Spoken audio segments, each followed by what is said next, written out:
Hello bachcho, let's read the question. The question says the regions outside the seminiferous tubules called option A interstitial space, option B tunic, option C medullary interstitium या फिर option D none of this. तो इस question में हमारा की concept है cross section of human testis. तो human testis को अगर हम क्रॉस सेक्शन करें तो हमको ह्यूमन टेस्टिस का इंटरनल स्ट्रक्चर देखने को मिलता है.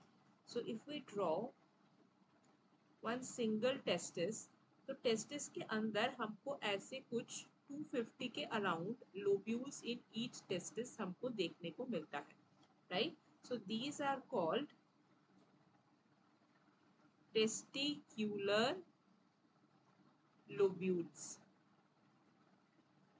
राइट. और इन टेस्टिक्यूलर लोब्यूल्स के अंदर क्या प्रेजेंट होता है? टेस्टिक्यूलर जो लोब्यूल्स है इनके अंदर 1 से 3 मतलब 1 to 3 seminiferous tubule highly coiled condition में प्रेजेंट होता है, right. So seminiferous tubule is the site जिसके अंदर स्पर्म प्रोडक्शन है, हमको पता है. So these blue colour tubes are nothing but seminiferous tubule which is the site for production of sperm. So this is the sperm production site. अब एक seminiferous tubule को अगर हम क्रॉस सेक्शन करेंगे तो एक तो हमको seminiferous tubule के अंदर वाला रीजन देखने को मिलता है. Suppose this is the inside of one seminiferous tubule. So this is one seminiferous tubule. इसके अंदर हमको 2 डिफरेंट टाइप्स के सेल्स देखने को मिलता है. एक तो हमको देखने को मिलता है male germ cells, right. So we can see lots and lots of male germ cells जिसको हम स्पर्मेटोगोनिया भी बोलते हैं, that is present here, right. मैं एक सिंगल लेयर ही ड्रॉ कर रही हूँ. So this is the spermatogonia. इसके अलावा एक और टाइप के सेल हमको देखने को मिलता है. These are kind of column shaped होते हैं जिनको हम सर्टोली सेल्स बोलते हैं, जो कि मेल जर्म सेल्स को या स्पर्मेटोगोनिया को न्यूट्रिशन देने में मदद करता है. अब सेमाइनिफेरस ट्यूब्यूल के आउटसाइड में भी हमको कुछ सेल्स देखने को मिलता है, ठीक है.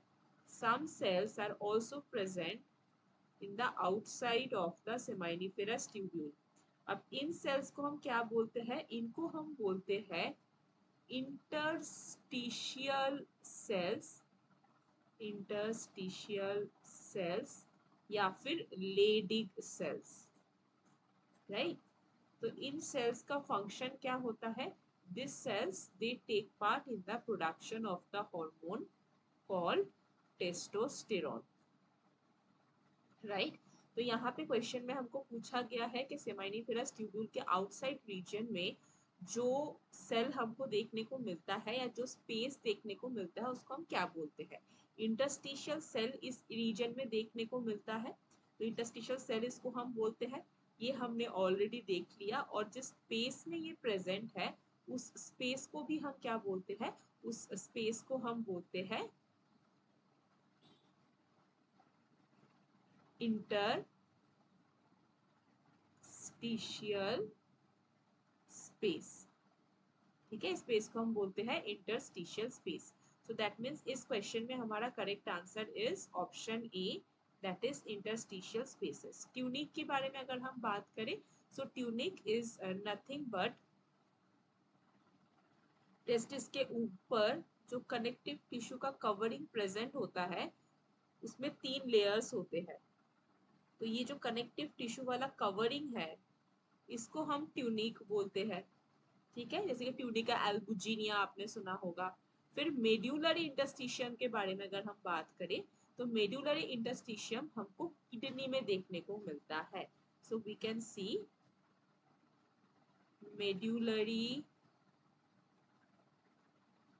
interstitium inside the kidney, right? Kidney में present होता है, which take parts in the concentration of urine, concentration of urine. तो obviously B और C तो करेक्ट आंसर नहीं है, हमारा यहाँ पे correct answer is option A. I hope आपको ये कंसेप्ट अच्छे से समझ आया होगा। All the best.